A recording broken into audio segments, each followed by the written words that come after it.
Muito bem, estamos aqui mais um dia do nosso desafio de 21 dias e hoje eu estou com ela, Vanessa ex-Marques, agora Vanessa Galvão, como está marcando ali para vocês. Tudo bem, Vanessa? Eu estou bem, Thiago, e você? Eu estou ótimo, graças a Deus. A gente está fingindo uma formalidade aqui, porque nós somos irmãos, não sei se você conhece. Exato. Estamos tentando fazer uma formalidade aqui, mas a Vanessa é minha única irmã, minha irmã caçula, 1 ano e meio de diferença apenas, né? Então, a gente cresceu muito, muito juntos. Vanessa, se apresente para esse público que está nos assistindo agora. É difícil me apresentar, porque a gente se conhece tanto, é tanta intimidade. Eu até brinquei com ele aqui antes da gente começar. Eu falei, mas eu vou ter que me apresentar? Não, eu vou fazer a introdução. Eu falei, então vamos lá. Mas eu acho que a definição, para mim, para começar a falar de mim, eu sou uma filha amada do pai, eu sou esposa do Robson, sou casada, vai fazer 10 anos que eu sou casada.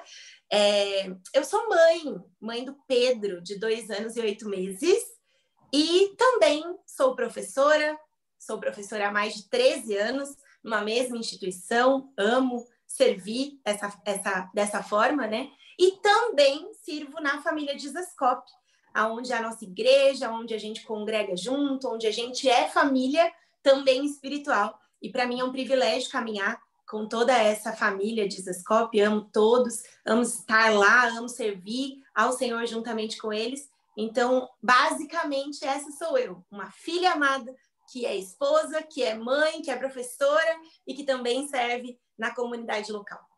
Muito bem. Vanessa, Vanessa é difícil, né? Não, e eu tô aqui pensando, não posso chamar ele de Tuts, tem que chamar de Thiago. Mas vai dar certo, vai dar certo. Vai dar certo. Cara, deixa eu te fazer uma pergunta. Eu deveria ter feito isso para todos os meus convidados, mas eu fiz com uns 4 só. A minha produção fica muito brava comigo por isso, tá? Mas eu deveria perguntar para todos eles como que eles descobriram o propósito deles, como eles entenderam, descobriram o que eles fazem, o que fazem, por que fazem, né? E então, você falou que você é uma filha amada de Deus, que você é mãe, você é esposa, você serve na família Dizascope e você é professora. Como que você descobriu tudo isso? Como é que isso se encaixou na sua vida? Bom, primeiro, assim, conforme a nossa criação, eu sempre quis ter uma família. Então, a minha prioridade nunca foi, eu quero me formar, eu quero ser tal coisa. Eu sempre falava, não, eu quero me casar e ser mãe. Eu queria casar com 18 anos e ser mãe logo em seguida, assim. Mas o Senhor tem planos diferentes do nosso, ou talvez na posição diferente do que a gente planejou. E, na verdade, eu fui exatamente o contrário, né? Eu casei por último de todos nós aqui, primos mais próximos, né? A Val casou, depois o Thiago casou, e aí eu casei depois, a que mais queria casar. Já era formada e já trabalhava quando foi casar. Então, eu sempre quis ser mãe e sempre quis me casar. Mas, como isso não aconteceu, né, no tempo que eu achei que fosse acontecer, então eu foquei naquilo que eu precisava fazer para ter uma profissão. Uma coisa que eu sabia é que eu não queria trabalhar no comércio, porque nós a vida inteira trabalhamos no comércio e essa vida de servir, não tem horário, não tem férias, não tem nada. Então, isso era uma coisa que eu tinha certeza. Não quero trabalhar com o meu negócio próprio num comércio de horários e que não acabam nunca. Então, eu comecei assim a pensar, tipo, o que será que eu posso fazer? O que eu gosto de fazer? Aí, quando eu tinha 15 anos, lá na escola que a gente estudava, eu fui convidada para ser monitora, para, tipo, dar aula para os meus amigos. Eu seria aquela plantonista que tira dúvida. Então, a escola me dava um desconto na minha mensalidade para eu ficar lá às tardes tirando dúvida dos meus amigos. Então, assim, para quem não sabe, eu sou professora de matemática. Então, lá com os meus 15 anos, eu comecei a dar aula no plantão de dúvidas para os meus amigos, da mesma turma que eu, e eu comecei a me descobrir. Eu falei, nossa, eu gosto desse negócio. Eu já tinha facilidade, óbvio, com a matemática. A matemática sempre foi uma coisa muito óbvia e muito tranquila para mim. E aí, quando eles me convidaram para ser monitora, eu falei, cara, eu gosto disso. Aí, quando eu tinha 17 anos, estava no meio aí do meu 3º ano do ensino médio, na época que era a diretora, a Henriqueta me chamou. Ela falou assim, e ela era professora de matemática também, e ela me chamou e falou, eu quero que você faça a faculdade porque eu vou colocar você no meu lugar. E aí eu fiquei assim, nossa, será que é isso mesmo, né? Será que é isso que Deus tem para mim? E aí eu falei, não, beleza, vou fazer a faculdade. E aí Deus abriu todas as portas, deu tudo certo. Aí quando eu estava no primeiro ano da faculdade, ela me chamou e ela falou, olha, vem aqui que eu quero que você já comece a trabalhar. Então, com 18 anos, eu já entrei para dar aula. Então, eu era muito nova, era assustador, porque eu já dava aula para o ensino médio, ela me colocou exatamente no lugar dela, e eu não era formada ainda completamente, eu estava no primeiro ano da faculdade, e os meus alunos tinham 16, 17 anos, e eu tinha 18. Então, foi horrível, assim, o meu começo. Eu falei, não vai dar certo, não vou gostar desse negócio. E aí, você conhecia eles, né? Porque era a galera que era do primeiro colegial, quando você estava no terceiro. Uhum. Exato. E esse foi um problema, porque daí, tipo, eles eram conhecidos, não eram meus amigos, mas eram conhecidos. Como é que respeita a professora? Então, eu fiz de tudo. Eu pintei o cabelo, falei, não, vou pintar o cabelo para ficar mais velha, vou mudar a roupa para ver se eu fico com cara de, né, mulher, que tem respeito perante as crianças. E nada disso funcionou. O que funcionou é apanhar na rotina, no dia a dia e aprendendo a lidar e ganhando experiência, maturidade e vivendo os desafios. Então, sim, o começo foi muito difícil. Mas com 20 anos lá eu já estava formada, eu já tinha entendido a dinâmica, né, do mundo escolar, e aí eu comecei a fluir com mais naturalidade, e aí sim, não desisti nunca mais, apesar dos desafios da educação, amo estar ali com eles, amo estar na sala de aula, é o que eu entendo que tem tudo a ver com o meu propósito, porque eu entendo que Deus me chamou para cuidar de pessoas e ensiná-las. Então, se eu posso ensinar o caminho do evangelho, eu vou fazer isso. Se eu posso ensinar números, né, a minha área exatas, eu vou fazer isso como se eu fizesse para o Senhor. Então, eu creio que deu certo por isso, porque tem a ver com o meu propósito de vida e não tem a ver, assim, a minha dicotomia, né? Antes eu achava, eu sou professora e na igreja eu exerço outra coisa. Por muitos anos eu pensei isso. Mas depois, com o decorrer da experiência, da maturidade, do conhecimento que a gente vai tendo de Deus, da gente, de como Deus planejou a gente para ser, eu entendo que sim, Deus me fez uma professora que vai ensinar tanto a parte humana, né, como a parte espiritual. Então, eu entendo que isso foi o que casou com o meu propósito e fez eu entender que eu estava exatamente onde Deus queria que eu estivesse. Que legal, que legal. Isso é muito importante porque tem uma frase que eu estou usando que eu percebi que eu falo direto, que é uma das perguntas que mais fazem para mim, mas é porque as pessoas perguntam muito mesmo. Eu fiz o Reels agora, né? Eu nunca tinha feito. Eu fiz, aí eu comecei assim, uma das perguntas que mais fazem para mim é sobre o propósito e tal. Aí eu fiz. Aí depois eu falei assim, fui fazer o outro, eu não percebi, eu falei exatamente a mesma coisa. Uma das perguntas que mais fazem para mim é sobre como planejar. E o pior é que é as perguntas que mais fazem para mim mesmo. E uma das perguntas que mais fazem para mim, que é a terceira, é tipo assim, por onde começar, né? E eu sempre falo, cara, comece por onde você já é capaz. Né? Então, tipo assim, você tinha 18 anos, estava ali naquela indecisão, alguém te botou na fogueira e você foi, você começou. Se você se deixasse vencer pelo seu medo, por aquilo que estava envolvendo você naquele momento, você não faria, e você não estaria onde você está hoje. Né? Se você não tivesse dado o start ali, não aconteceria. Né? Exato. E assim, pensando nisso, eu me lembro, Tuts, que quando eu estava logo que eu saí da escola, né, eu fui trabalhar numa loja de roupa para poder pagar a minha faculdade, né? E eu me lembro que eu orei, eu falei assim, Deus, eu queria muito trabalhar na minha área, eu não quero ficar aqui só pagando a minha faculdade, eu quero já encaixar naquilo que eu realmente acredito que eu vou fazer. E aí eu me lembro que eu recebi uma proposta para trabalhar numa outra escola, para ganhar muito menos, assim, e aí eu falei, não, eu vou. E aí, logo depois, 3 meses depois, o colégio, que é onde eu dou aula hoje, me chamou. E aí eu lembro que eu falei com o pai e com a mãe, né? E eu falei assim, olha, eu tive uma proposta, só que é para ganhar menos do que eu já ganho, eu não vou conseguir pagar minha faculdade. Aí o pai falou assim para mim, falou, Van, são oportunidades que não aparecem todas de uma vez. Você vai primeiro entrar lá, né? Na instituição que você acredita que vai ser a instituição que você vai perdurar ali, né? Então você vai, talvez, entrar hoje para ganhar menos, mas daqui a um tempo você vai mudar de salário, você vai mudar de cargo e tal. E eu entrei para ganhar bem menos e tal. E menos de 3 meses eu já estava contratada, efetivada, ganhando 4 vezes o que eu ganhava antes. E eu já pagava minha faculdade, já sobrava. Então, assim, eu vi a mão de Deus por uma obediência, sabe? Porque quando você não sabe o que fazer, peça ajuda, peça conselhos. Né? A Bíblia diz isso, na multidão de conselhos há sabedoria. Então, vá conversar com alguém que pode te ajudar, um mentor, seus pais, né? E no meu caso, foram os meus pais que me ajudaram a tomar essa decisão, que financeiramente não era a mais viável, mas era a melhor para aquela situação. Então, eu acho que ajuda muitas pessoas que têm dificuldade, que não têm clareza, que tá meio perdidão, pedir ajuda, pedir conselhos. Acho que isso faz muito bem para todos nós. Perfeito. E assim, né? Nosso tema de hoje aqui é identidade, nós vamos falar sobre identidade, nós já estamos falando, né? Afinal, Sim. esse assunto aqui já está girando em torno da sua identidade, você já descreveu quem você é e tal. Me fala um pouquinho como que esse assunto gira na sua cabeça, como é que você pode ajudar as pessoas a pensar sobre identidade, e também é uma das coisas que a gente mais ouve, né? E até, não só no meu Instagram, é uma das perguntas que eu mais ouço, mas O enquanto povo líder, pergunta para você as coisas. ou Coisa pergunta boa. muito disso.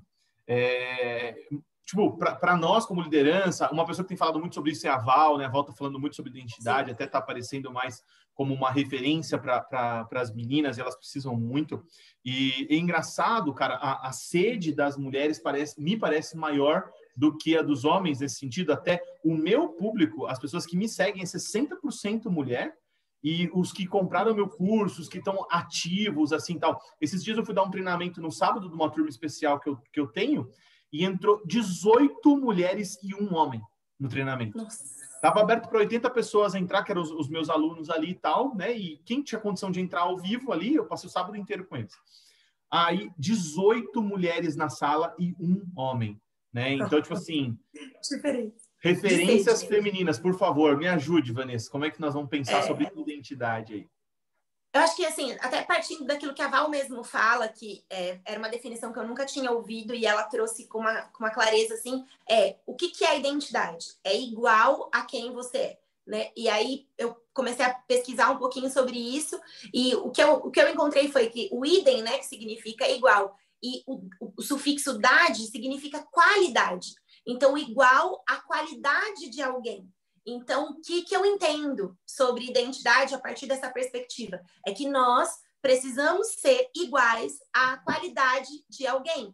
E esse alguém é Jesus. Né? Em Romanos, eu peguei aqui uma referência, Romanos 8, 29, Paulo vai dizer assim, porque dantes aqueles que o conheceu também os predestinou para serem conforme a imagem do seu filho, a fim de que ele seja o primogênito de muitos irmãos. Então, o Senhor nos criou para um propósito. Qual é o propósito? Que nós sejamos semelhantes a Jesus. Então, esse é o nosso cerne, a nossa identidade, ser semelhante a Jesus. E o que eu acho interessante é que ele continua falando, a fim de que Jesus seja o primogênito de muitos irmãos. Então, além de sermos semelhantes a Jesus, nós somos filhos de Deus. Porque se nós somos irmãos de Jesus, nós somos filhos de Deus. Então, olhando para essa perspectiva, tem duas coisas na nossa identidade que precisa estar sempre muito clara. Então, eu sou semelhante a Jesus, então eu preciso ser igual a ele, preciso imitá-lo, né? A gente fala muito disso na nossa família, né? Por conta de ser Jesuscope, eu falo que é o nosso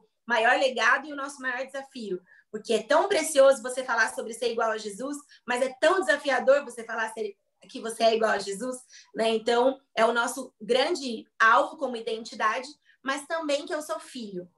Ser filho nos traz uma clareza de quem nós podemos ser. Por quê que eu tô falando isso? Porque eu sou uma filha que sou amada. Como tô falando agora terrenamente, né? Falando aqui dos nossos pais, né? Meu pai e pai do Thiago, da minha mãe, da mãe do Thiago, né? Os nossos pais firmaram a nossa identidade. Eles nos deram carinho, nos deram atenção, foram presentes. Eles foram uns super pais, assim. Educaram, eram bravos, não deixavam a gente fazer um monte de coisa, como todos os pais que hoje a gente, sendo pai, entende, né? Todo mundo fala aquela frase, você só vai saber quando você for mãe e tal. É muito verdade, não adianta. Você só sabe quando você tem o seu. E hoje eu enxergo eles ainda com muito mais admiração, como eu já enxergava antes, ainda muito mais, porque realmente é um desafio, né? Ser pai, ser mãe. Mas eu entendo, sim, que por eu ter sido uma filha amada, eu consigo me identificar como uma filha de Deus, amada, cuidada e protegida por ele. E aí você pode perguntar assim, poxa, Van, mas eu não tenho essa mesma referência que você, né? Vocês tiveram bons pais, eu não. E aí? E aí você vai precisar ajustar a sua ótica, porque senão todas as vezes que você colocar Deus como pai, isso vai ser um problema para você. Então você precisa ajustar a sua ótica e fazer isso demanda tempo lendo as escrituras. Porque lá Deus deixou as diretrizes de quem Ele nos desenhou para ser. Salmo 139 vai falar que o Senhor nos formou desde o ventre da nossa mãe, ainda quando a gente era uma substância informe, ele já nos conhecia e lá ele nos visitava. Então, eu creio que se você não sabe ser filho, porque você teve uma identificação terrena muito ruim, você precisa trocar suas lentes e colocar Deus na posição que ele tem, lendo, então, as Escrituras, descobrindo quem é esse pai que tanto te amou, que te comprou, que te resgatou. Então, isso é um exercício. E quando você já tem isso predisposto dentro do seu coração, é mais rápido, né? Mas não quer dizer que é instantâneo. Quer dizer que você também precisa se colocar nessa posição de filho. Porque por mais que eu tenha sido uma filha amada terrenamente, quanto mais o meu Pai Celestial. Tem muitas coisas que meu pai terreno não pôde me dar. Teve muitas frustrações que eu passei que meu pai não pôde me privar, porque ele era terreno. Agora, meu Pai Celestial pode. Então, também, tendo uma boa referência terrena, eu precisei dessa transição para uma filha espiritual, para um lugar seguro, para estar protegida debaixo dos braços do Pai. Então, essas duas características, de ser semelhante a Jesus e ser filha, é a principal diretriz para eu corrigir o meu senso de identidade, para que ele sempre esteja alinhado. E isso, gente, é uma coisa progressiva. Eu vou sempre identificando cada vez mais as áreas que eu preciso ser mais semelhantes a Jesus e as áreas que eu preciso me identificar como filha de Deus. E isso vai sendo progressivo, isso só vai melhorando, né? Isso é o princípio de uma melhora constante a partir do momento que eu identifico essas duas vertentes da minha identidade. É isso aí. O Leandro Vieira fala, né, da identidade, igual a Valéria usa o exemplo, né? O Leandro Vieira fala, ele fala assim: paternidade gera identidade, identidade gera destino, né? Então, quando nós entendemos Deus como Pai, de fato, de verdade, nós ganhamos de presente a nossa identidade. Essa identidade vai nos apontar para algo, vai traçar o destino. Agora, o destino não é o caminho você vai ter que fazer. Então, quanto mais identidade mais alinhado com o caminho. Pode ser que no momento, na caminhada ali, você se perdeu pelo caminho. E aí o Espírito Santo faz igual o GPS, né? Recalculando rota e devolve você. Arruma você de volta. Vai, né? E sabe que você falando isso, eu me lembro assim, a gente conheceu Jesus muito novinho, né? Por causa da avó, a nossa avó em comum aí com a Val e com o Arthur, né? Que a Val e o Arthur são irmãos, eu e o Thiago somos irmãos e nós temos a mesma avó, né? Que já está com o Senhor, já cumpriu a sua missão aqui. E hoje nós enxergamos um legado muito grande da avó, né? E eu me lembro da gente ir para a igreja com ela, a gente brincava que era a galinha e os 4 pintinhos atrás. Porque era isso, assim, ela ia e a gente ia atrás, não sabia nem o que estava acontecendo, e ela meio que direcionava a gente, ó, vamos adorar a Deus, vamos fazer isso, não pode fazer isso. E era muito legal. Na hora da oferta, lembro, assim, todo mundo corria atrás da avó para dar dinheiro para dar de oferta. Dar uma moedinha para a gente entregar. Porque ela falava que era importante, imagina, você não pode ir para a casa de Deus sem ofertar algo para o Senhor. Então, eram coisas que ela já instruiu a gente desde o princípio, né? E eu me lembro de ser muito, assim, constante na minha infância, assim, com Deus e tal. Eu achava, não dava tanto valor, óbvio, como eu daria hoje, com a minha consciência de hoje, mas eu achava legal. Mas eu me lembro bem, assim, que na minha adolescência e até na minha juventude, eu não tive aquele período do tipo, quero passear no mundo, quero sair um pouco da igreja. Eu não tive isso, assim, na minha história. Eu sempre fui muito constante nas coisas de Deus. Eu realmente levava muito a sério. Eu tinha ministério, né? Na época eu participava do Ministério de Dança. O que eu mais participava desde a adolescência era o Ministério de Dança. Eu levava aquilo com muita seriedade. Então, eu era muito intensa. E isso eu vejo que é um pouco da minha característica, porque Deus nos fez com características particulares, né? Peculiares.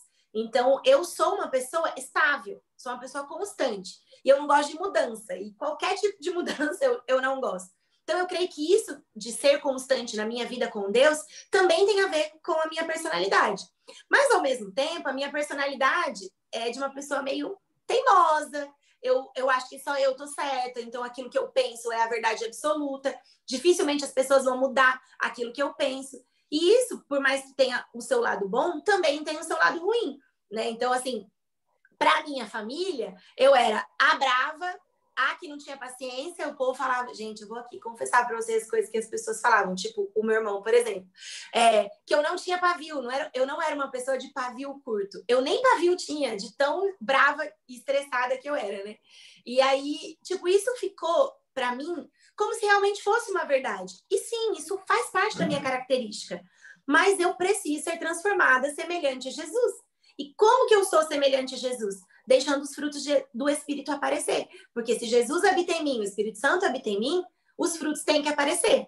E aí, o que aconteceu? Por mais que eu fosse extremamente constante na minha vida com Deus, nunca tivesse me desviado, eu não dormia sem ter o meu tempo devocional, né? Porque a gente estudava, quando era adolescente, estudava cedo. Então, eu não orava de manhã, eu orava de noite. E assim, eu não dormia sem orar, sem me ajoelhar, sem falar com Deus, sem ler a Bíblia. Eu sempre fui muito constante nisso.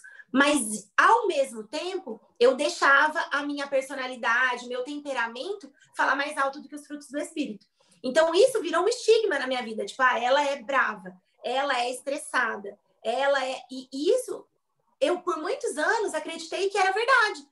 Isso é quem eu sou. Então, talvez se há alguns anos atrás eu fosse me apresentar, eu me apresentaria, eu sou a Vanessa, que sou muito brava, que sou muito estressada, que manda em tudo, que gosta, adora mandar. E aí eu fui percebendo que o Senhor não me fez assim.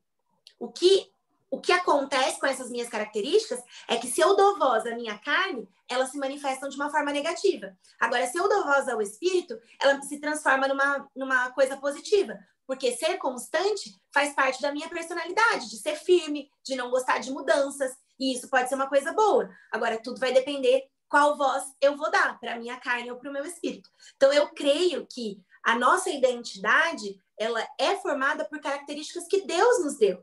E são características que nós podemos inclinar para o lado bom, para o lado positivo. E que se a gente deixar a voz da nossa carne falar, a gente vai inclinar para o lado negativo. Então, hoje, eu vejo assim, que eu já fui muito transformada por Jesus, que eu já melhorei muito. Eu me lembro desses... Acho que o ano passado, não lembro se foi o ano passado ou esse ano. Não, foi o ano passado, acho. Que a gente estava planejando algumas coisas numa reunião da liderança da igreja mesmo. E aí uma das pessoas falou um negócio que eu achei um absurdo, assim, que eu não concordei de jeito nenhum. E eu ali, domínio próprio, respirei e falei aquilo que eu imaginava, assim, a respeito daquela situação, com amor, com graça e com verdade. Então eu falei o que eu pensava, mas com amor e com graça. E isso fez toda a diferença. E aí eu lembro que o Tudes até me chamou e falou, cara, você amadureceu numa área que era difícil para você, né? Você conseguiu transformar a sua verdade, que é uma coisa positiva, numa coisa não agressiva, né? Você trouxe amor junto na sua verdade. E, cara, foi Jesus que foi me transformando. Então dá para melhorar, dá para mudar e dá para pegar as características que Cristo colocou em nós, mas que o diabo muitas vezes tenta usurpar e trazer para um lado positivo, trazer para um crescimento, né? Para um amadurecimento. E eu tenho buscado isso, deixar os frutos do Espírito se manifestar. Cheguei na minha plenitude? Não.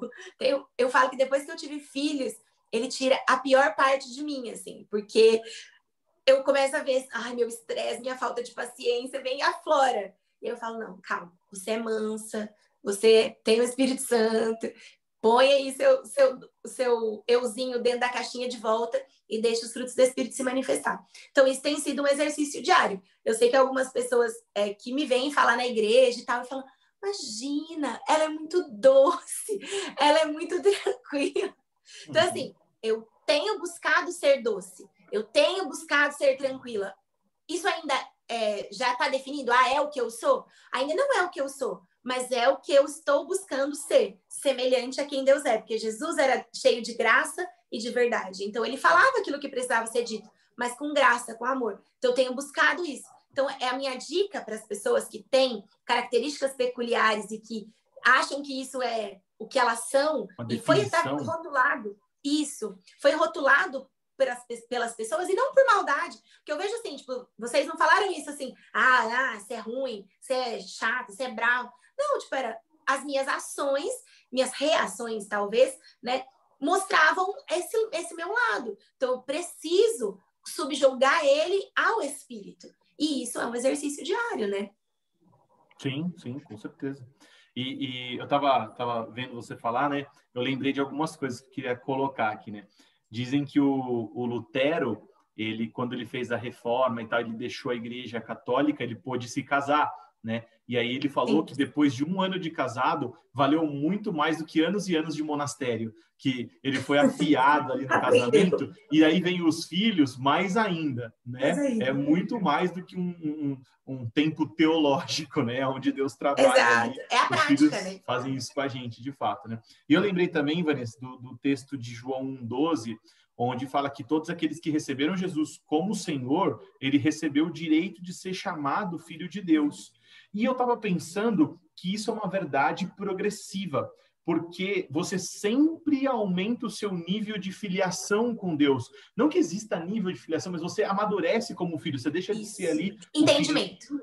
O téquenon para virar o ruios, né? E é esse processo que você está descrevendo. Não é que você não tinha identidade, não é que você não era amado por Deus, mas você cresce em identidade, em amor, em desenvolvimento com a maturidade. E como a maturidade faz bem, né? Como a maturidade nos ajuda a crescer, a melhorar. E até falando da Vanessa, eu sempre falei da Vanessa, sempre falei o seguinte, falei, cara, a Vanessa é provavelmente a pessoa mais talentosa que eu conheço.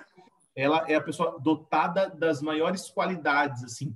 Se você avaliar, né, tipo assim, quem sabe fazer tudo bem feito, assim, tudo que tem numa igreja para fazer bem feito tem, mas ela é chata pra caramba, entendeu? Era o que eu falava da Vanessa. Mas eu vejo isso agora, principalmente os últimos 2, 3 anos, né, de ela crescendo e amadurecendo muito. Esse dia foi muito marcante, esse dia que ela falou, porque era uma reunião da igreja, a gente estava numa discussão acalorada total, e era a hora da Vanessa virar no girai, era a hora da Vanessa jogar a mesa para cima, assim, né? E para quem não conhece a Vanessa, ela possui uma força física desproporcional aos demais seres humanos. Também.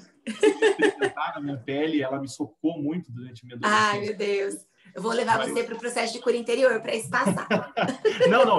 Não dói mais. Eu falo, lembrar sem sentir dor. Ah, ok. São cicatrizes. Cicatrizes, as marcas aqui, só para, né, deixar a história mais real.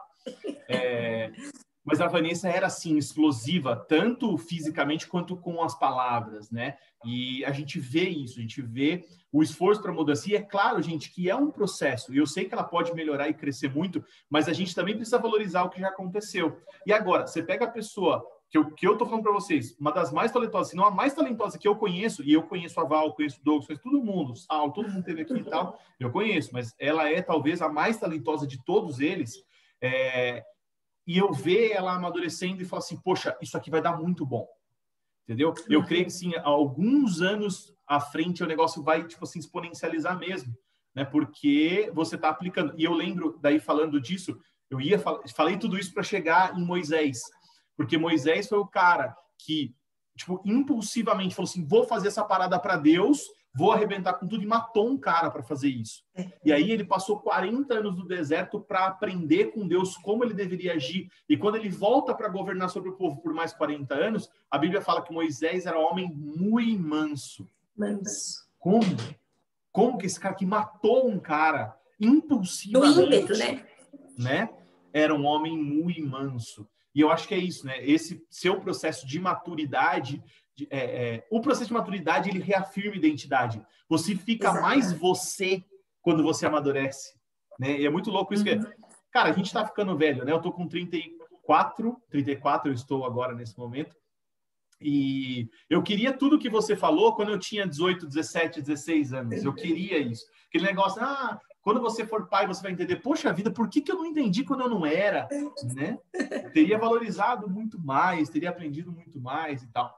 Agora, Van, para a gente caminhar para o final da nossa conversa aqui, a gente tocou num ponto importante, que é, nós tivemos pais muito bons, e isso facilitou a nossa jornada, embora não tenham sido perfeitos, é claro, né? Mas pessoas não tiveram, e você deu a dica, olha, se exponha à palavra de Deus, ouça o próprio Deus, reconheça ele como pai, que a sua identidade vai ser firmada, e na jornada você vai fazer essa curva que eu estou falando que a Vanessa está fazendo. Agora, nós temos um ponto muito legal para passar sobre a identidade ser algo único de Deus para você, porque nós tivemos os mesmos pais, esses bons pais que nos instruíram no caminho, e nós somos completamente diferentes, né? Como Deus faz isso de forma única, né? Como que você enxerga isso? Cara, isso é muito louco, assim, né? Porque às vezes eu até brinco, não é possível que a gente foi criado dentro da mesma casa, assim, porque nós somos muito diferentes. Eu sou muito metódica, eu sou muito, assim, organizada, tenho os meus horários, tenho as coisas. Até para planejar esse momento com vocês aqui, o Thiago falou, pensa aí em alguma coisa. Eu, cara, não, vamos fazer certinho, senão eu já fico desesperada. Então, assim, a gente meio que assusta até, você fala, nossa, vocês são irmãos? Mas a gente tem a mesma raiz. Então, o que eu vejo? Eu vejo que o Senhor nos fez com essências diferentes, assim como a nossa criação foi idêntica, mas as nossas essências eram diferentes. Então, pela nossa essência ser diferente, a gente acaba inclinando para outras áreas. Então, por exemplo, o Tuts é sonhador, ele abre, ele sempre tem um projeto novo, e eu, como falei para vocês, odeio mudança, então meu projeto novo nunca existe. Eu sempre tenho o mesmo projeto. Eu penso até em melhorar o projeto, mas nunca é um novo, e ele é totalmente diferente. Então, eu vejo isso como Deus faz com todos nós, filhos dele. Então, todos nós somos filhos do mesmo pai. Tivemos a mesma orientação, mas a gente pode ser inclinado a coisas diferentes, sendo amado por Deus do mesmo jeito, sendo cuidado por Deus do mesmo jeito, e sendo até expressando até um sorriso de Deus. Porque quando Deus nos vê fazendo aquilo que ele criou a gente para ser feito, né, para fazer, eu creio que Deus sorri para nós. Né? Eu me lembro de um dia estar orando assim, e de ouvir assim Deus falar, sabe? Filha, você me faz sorrir, sabe? Porque eu tô ali cumprindo aquilo que Deus me desenhou para ser. Então, eu creio que Deus nos vê dessa forma. Como os nossos pais criaram a gente com a mesma diretriz, com a mesma formação, com a mesma base. Então, se a gente for falar aí espiritualmente, o Senhor nos deu uma referência, Deus nos deu uma base, mas nós podemos ramificar para áreas diferentes com a mesma formação, com a mesma essência, com a mesma base. Né? Então, eu creio que Deus faz isso com a gente espiritualmente também, mesmo tendo a mesma linha. A gente pode pensar nisso nas nossas visões de organização de igreja mesmo. Nós temos diversas doutrinas e costumes de outras igrejas, mas que não revelam um Deus diferente, que revelam a multiforme sabedoria de Deus. Né? Então, nós precisamos amar uns aos outros, respeitar uns aos outros.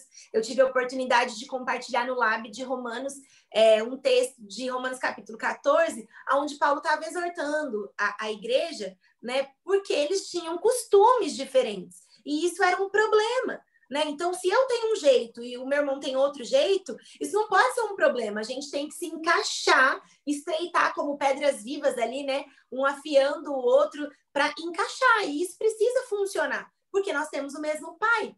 Então, eu entendo que nós, na nossa casa, né, dentro da nossa família, a gente teve muito disso, porque nós somos diferentes. Então, o que nós precisamos fazer? Precisamos várias vezes nos ajustar, ter paciência um com o outro, respeitar o jeito do outro, ajudar. Porque, às vezes, a sua falta de organização precisava da minha organização. E eu precisava te ajudar. Por exemplo, gente, se eu não acordasse o Thiago para ir para a escola, ele não ia para a escola nunca.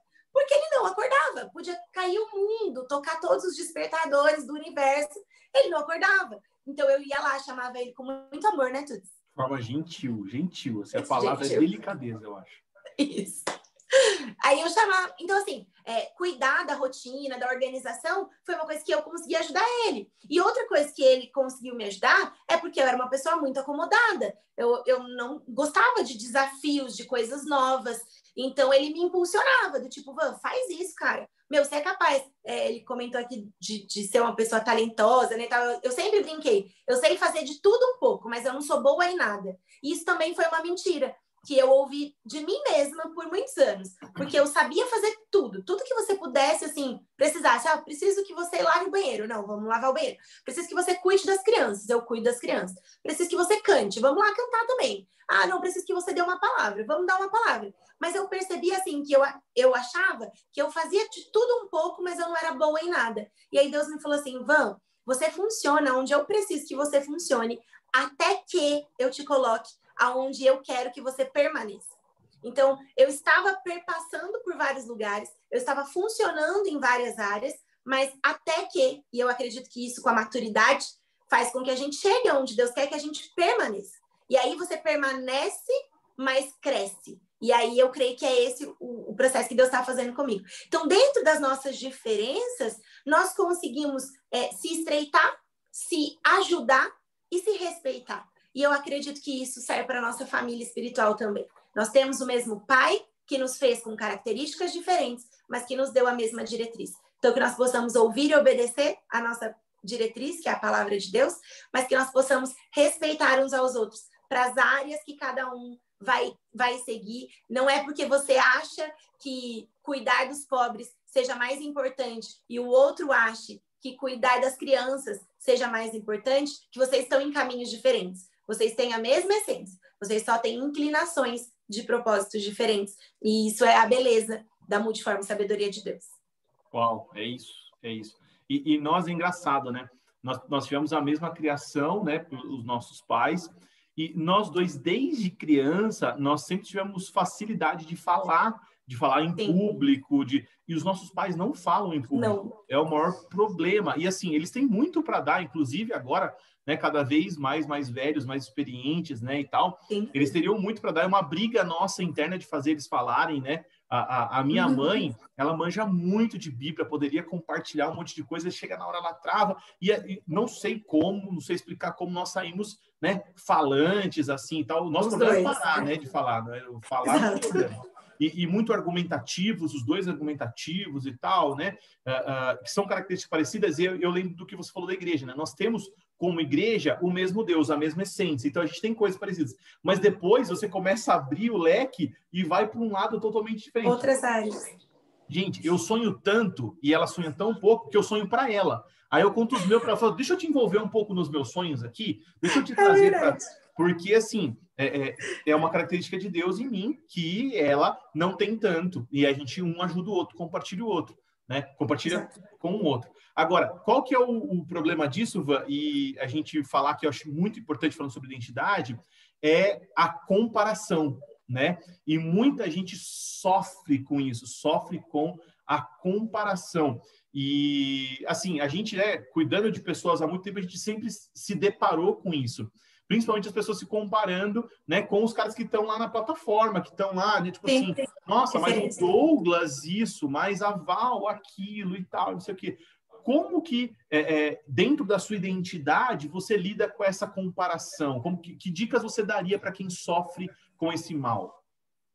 Então, acho que até vale a pena colocar aqui da minha dificuldade quando eu era criança, porque, assim, o Thiago, ele sempre foi um menino muito inteligente. Então, ele aprendeu a ler sozinho, ele aprendeu a escrever antes do tempo, tanto que quando ele era bem pequenininho, a professora chamou a minha mãe e os meus pais lá na escola para pular ele de ano, porque ele já tinha aprendido tudo que ia aprender no ano seguinte, né? E até eu lembro que os meus pais não quiseram, porque não queria que ele perdesse as amizades que ele já tinha construído, as relações que ele já tinha construído com os amiguinhos. Achei isso muito bonitinho, né? Assim, não importa só o cognitivo, o que importa são ele como um todo, né? E eu lembro disso, assim, eu era muito pequena, e o Thiago era o quê? O Thiago era o inteligentão, o maravilhoso, o que sabia tudo. E eu, gente, era eu, assim, tipo, a menininha brava que não tinha essa inteligência natural. Então, o que aconteceu? Eu lembro do meu pai falar que depois que eu absorvi, né, isso, ele fala, nossa, eu ficava pensando como é que essa menina vai lidar com ele, porque o irmão é despontado e ela é na dela, né? E como é que vai fazer? E eu, na verdade, eu creio que foi uma graça de Deus mesmo, de usar uma habilidade minha ao meu favor. Então, como eu disse para vocês, uma habilidade minha era de ser disciplinada, de ser muito organizada. Então, o que eu fiz? Eu comecei a estudar. Eu comecei a ser muito disciplinada nos meus estudos. Então, a minha inteligência, ela não é natural, do tipo assim, ai, como ela é inteligente, naturalmente. Mas eu sou muito dedicada. Então, eu comecei a estudar muito, a ler bastante, a me dedicar nos meus estudos. Então, eu sempre fazia tarefa de casa, eu sempre fazia os exercícios e tal. E eu comecei a me desenvolver, porque o nosso cérebro, ele precisa disso, né? Conforme mais você se exercita, melhor você vai ficando. Então, eu consegui diminuir, assim, a minha comparação, porque eu usei uma habilidade que eu tinha ao meu favor. Então, assim, o que eu daria, né, de dica? Como que aconteceu comigo? Eu olhei para o Thiago, mas eu não olhei para o Thiago como algo inatingível, do tipo, ele é tão inteligentão e eu vou ser a burra da família. Eu falei, não, bom, é a habilidade que ele tem de, tipo, ouvir uma coisa e já guardar, já fazendo um raciocínio rápido, eu não tenho. Então, pera, eu vou me dedicar, eu vou estudar mais do que ele, eu vou fazer mais do que ele. Então, gente, assim, tipo, o Thiago não sentava para fazer uma lição de casa e ele tirava 10 nas provas. Eu também tirava 10 nas provas, só que eu sentava e fazia todas as lições. Então, o que acontecia? Eu demandava muito mais tempo e força, mas eu chegava no mesmo lugar que ele. Então, a minha comparação não foi negativa. Eu olhei para ele e falei, cara, eu posso dar mais e eu consigo chegar nos meus 10 também. Mas eu chego de outra forma. E isso não foi um problema para mim, né? Então, depois o pai falou isso. Ele falou assim, nossa, que bom que você usou uma coisa boa sua para chegar aonde você precisava. E eu creio que na nossa visão, na nossa perspectiva espiritual, é da mesma forma. A gente tem que olhar para essas pessoas e eles nos inspirarem. Então, hoje, ver a Val como ela tá, né? E conhecendo a Val na nossa adolescência, vendo que ela não tinha perspectiva de nada e como Deus transformou ela e como Deus moldou ela e como ela alcançou esse lugar, me inspira.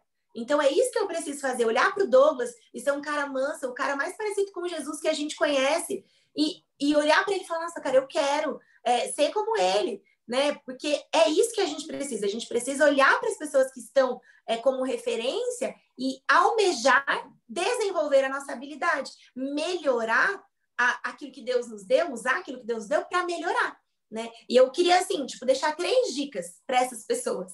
Primeiro, se veja como Deus te vê. Então, você vai olhar para as pessoas, obviamente você vai enxergar eles muito melhor do que você, porque você vai ver neles as características que você não tem.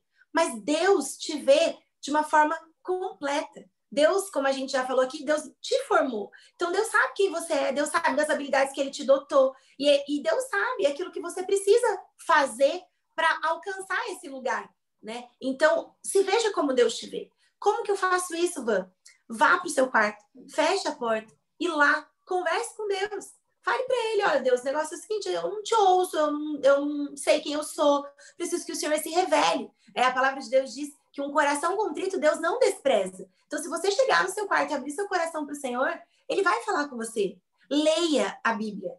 Gente, isso é uma coisa que não tem como escapar. Muitas pessoas falam para mim, né? Ah, eu não ouço Deus. Como é que você ouve Deus? Claro que às vezes eu ouço Deus audivelmente, mas isso é 1% de todas as vezes que eu ouço Deus.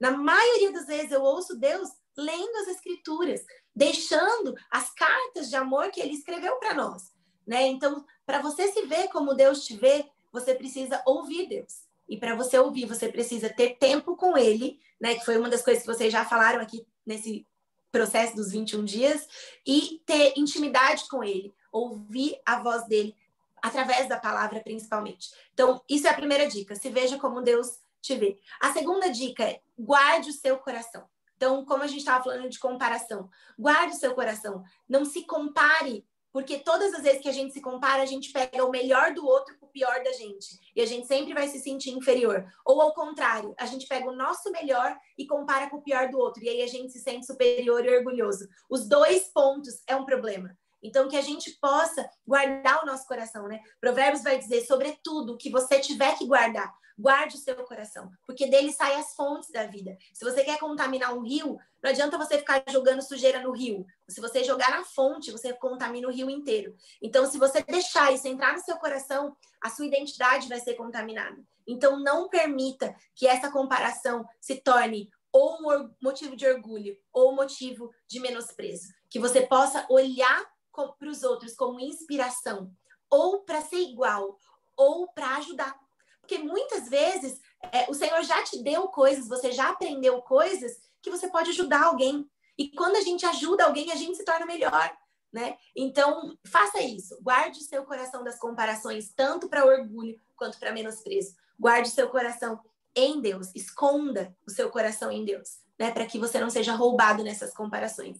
E por último, que você pratique essas verdades. Não adianta nada a gente saber o que Deus pensa da gente, a gente guardar o nosso coração para a gente não ficar se comparando, mas no nosso dia a dia a gente não pôr em prática as verdades que a gente tem aprendido, né? Eu gosto de um texto de Tiago, eu também separei aqui para a gente ler, Tiago 1, o verso 22, ele fala assim: sejam praticantes da palavra, não apenas ouvintes, enganando-se a si mesmo. Aquele que ouve a palavra, mas não põe em prática, é semelhante a um homem que olha sua face no espelho e depois de olhar para si mesmo, sai e logo esquece da sua aparência.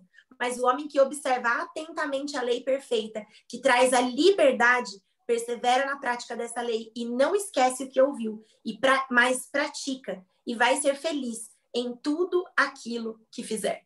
Então, olhar para o espelho da palavra é verificar aquilo que você precisa melhorar e aquilo que você precisa continuar praticando e não se esquecer. E para a gente não se esquecer é todos os dias. Como professora de matemática, o que eu falo para as crianças é: quem tem habilidade, vai ser fácil algumas coisas, mas para quem tem dificuldade nessa área, vai precisar de exercício constante, vai precisar de exercício de aplicação diário, até que aquilo se torne intrínseco em você, natural, né? Mas você vai precisar demandar tempo.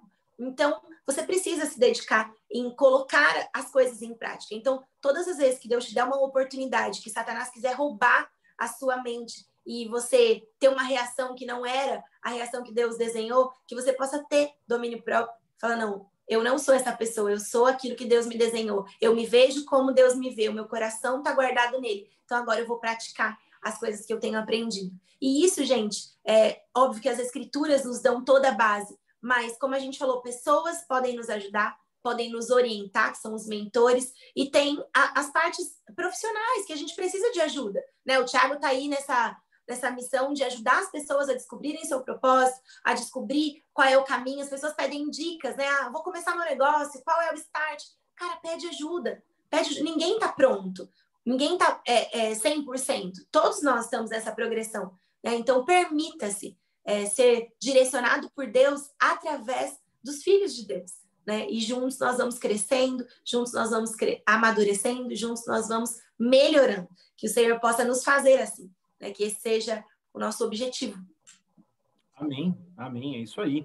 E eu creio muito, eu acho que usando tudo isso que você falou, a gente pegar esses 21 dias que estão se desenhando aí na nossa frente e praticar e aplicar, né? Exato. Quantos homens e mulheres de Deus passaram aí pelas lives com a gente, pelas entrevistas aqui, né? Com a gente deixando tesouros preciosos, que daria para você explorar durante o seu ano todo, assim, né? É engraçado como o ser humano tem essa capacidade e como identidade, como filhos de Deus, né? Como cada um que passou por aqui deixou algo precioso, que é um diamante, mas que, por outro lado, é um diamante bruto, que você vai precisar lapidar ali, trabalhar durante um período para você poder desenvolver, né? Van, por último, para a gente encerrar, vamos falar um pouquinho de matemática, que é o seu tema, ok? Vamos falar de matemática. Van, eu tenho um negócio no meu coração, tá? Tenho um negócio no coração. Eu tenho facilidade com matemática, tudo bem, ok? Você também, né? Já está fazendo isso aí há muitos anos. Mas uma pessoa vem para mim e fala assim: eu não entendo matemática. Isso gera uma crise no meu coração. Você é uma professora de matemática. Eu vou fazer uma pergunta para você. Vanessa, a matemática, né? Ela foi inventada ou descoberta, sei lá, né? Não sei, tecnicamente, cientificamente falando, eu não sei, mas isso é uma briga de todos os matemáticos. Briga. Ela Olha foi inventada ou descoberta. Já filosofei já na consciência do Já filosofou. Ela não mudou, né? Ela não mudou.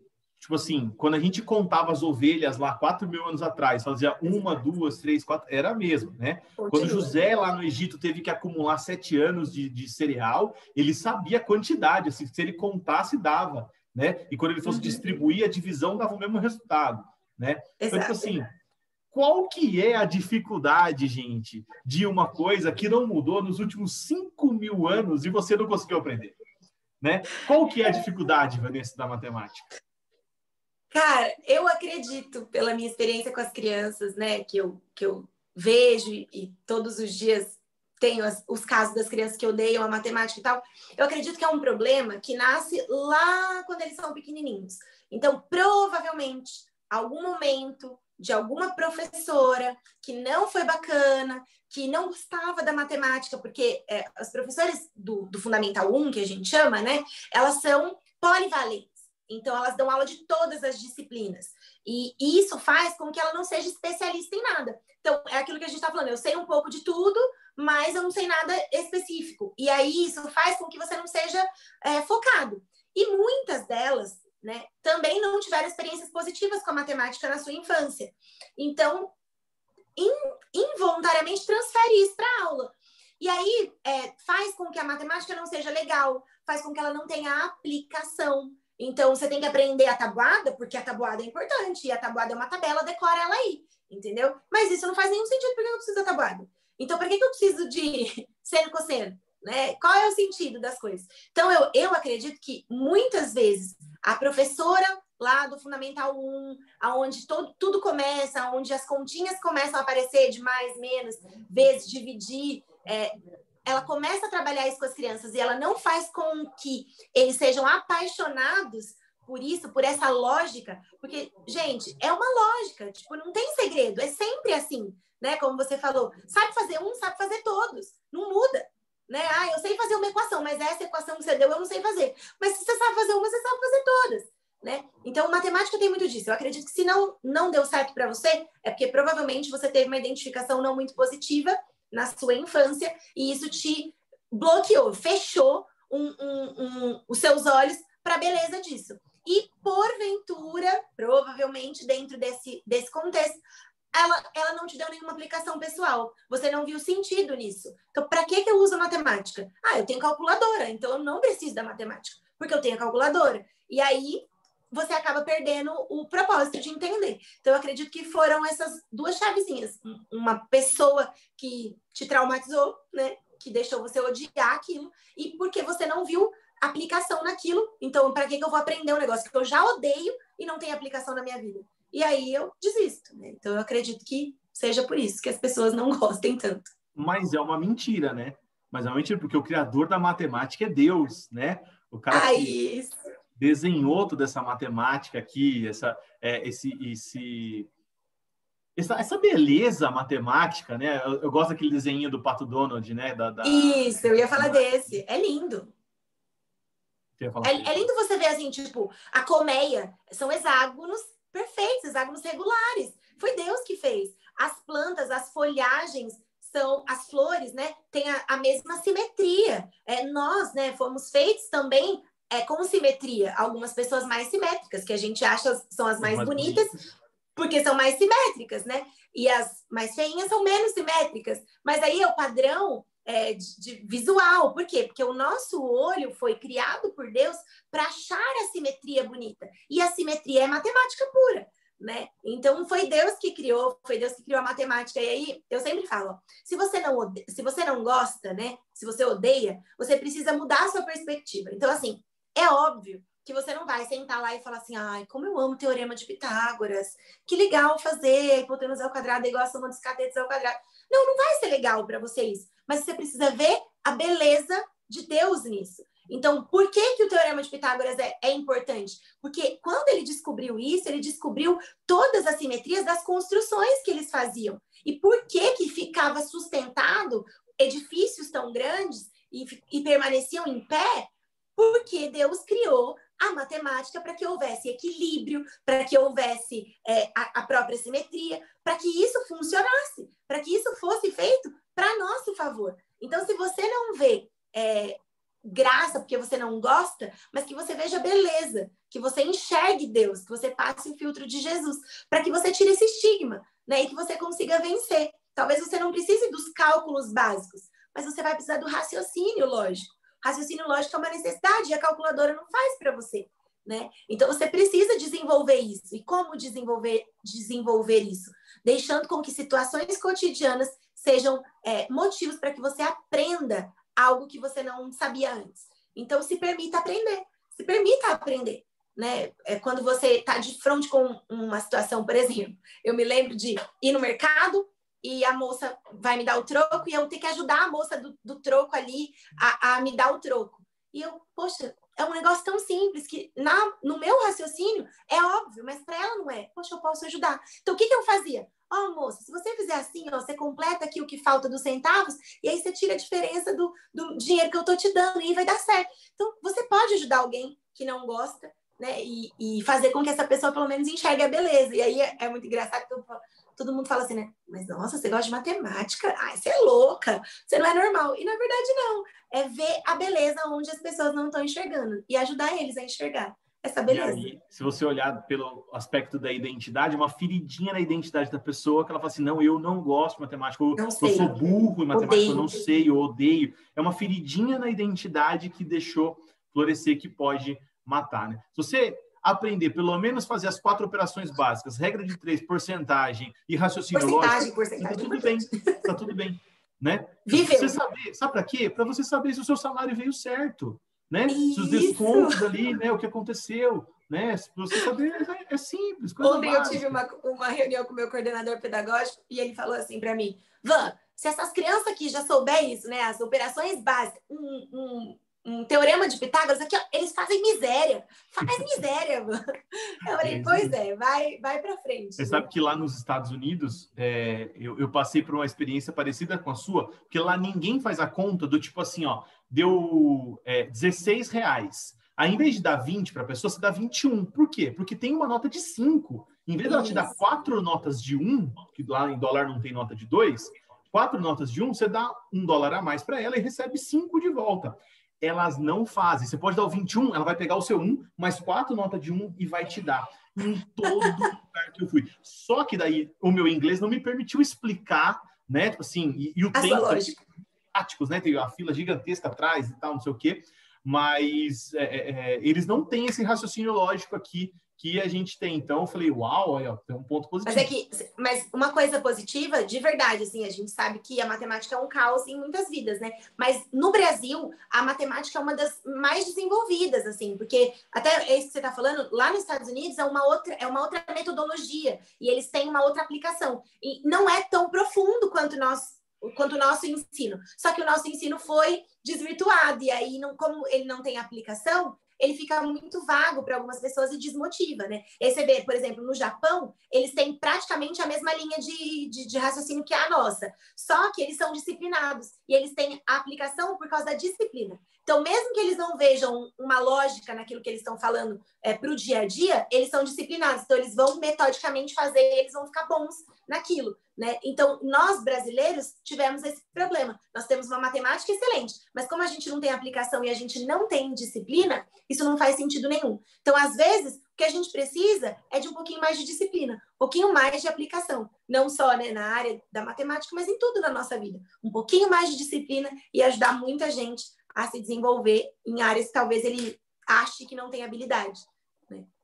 Perfeito, muito bom. Falando sobre identidade, sobre a falta de identidade matemática das pessoas no Brasil, e podemos encerrar esses 21 dias aqui. Muito bom, Van, muito feliz por receber você aqui.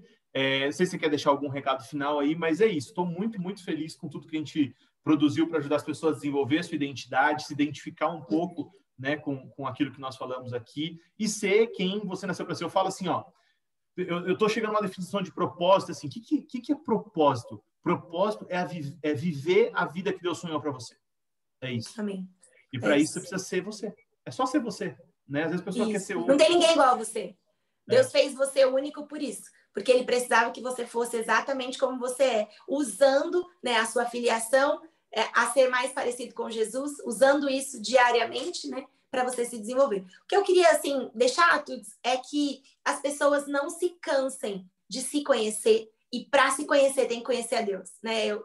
Aquela passagem onde Pedro fala, tu és o Cristo, o Filho do Deus vivo. E automaticamente Jesus fala, tu és Pedro, e sobre essa pedra eu vou edificar a minha igreja, né? A pedra é Jesus.